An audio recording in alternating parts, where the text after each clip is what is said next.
Assalamualaikum warahmatullahi wabarakatuh. Perkenalkan, nama saya Tri Oktavia Ningsih dari Prodi Pendidikan Bahasa Inggris semester 2 Universitas Panjasakti Bekasi.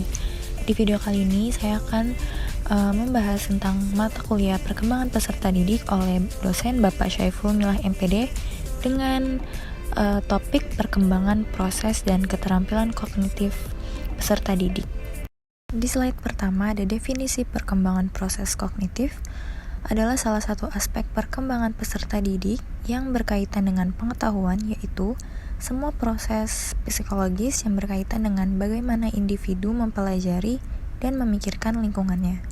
Dari pengertian di atas dapat dipahami bahwa kognitif atau pemikiran adalah istilah yang digunakan oleh ahli psikologi untuk menjelaskan semua aktivitas mental yang berhubungan dengan persepsi, pikiran, ingatan, dan pengolahan informasi.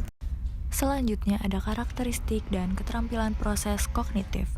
Proses pembentukan pengetahuan dari sudut pandangan yang lain diuraikan bahwa pengalaman fisik yang merupakan abstraksi dari ciri dari objek, pengalaman logis matematis atau pengetahuan endogen disusun melalui proses pemikiran anak didik.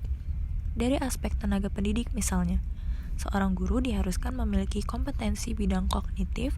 Artinya, seorang guru harus memiliki keterampilan atau kemampuan intelektual seperti penguasaan materi pembelajaran, pengetahuan cara menilai siswa, dan sebagainya.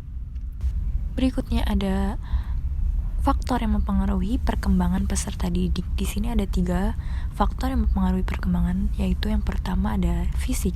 Interaksi antara individu dan dunia luar merupakan sumber pengetahuan baru, tetapi kontak dengan dunia fisik itu tidak cukup untuk mengembangkan pengetahuan, kecuali jika inteligensi individu dapat memanfaatkan pengalaman tersebut.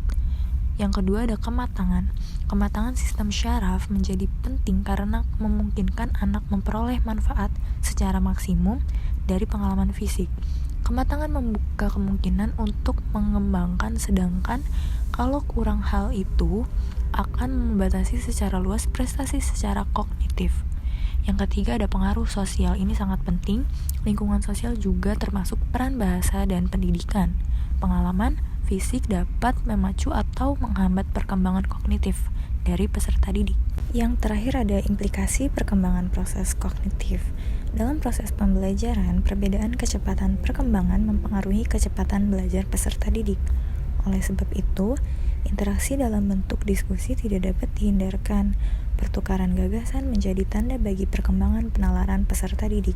Implikasi teori kognitif dalam kegiatan pembelajaran perlu didasari bahwa penalaran bukanlah sesuatu yang dapat diajarkan secara langsung, namun perkembangannya dapat disimulasikan.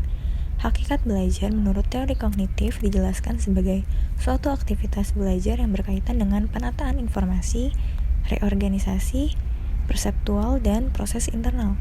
Kegiatan pembelajaran yang berpijak pada teori belajar kognitif ini sudah banyak digunakan.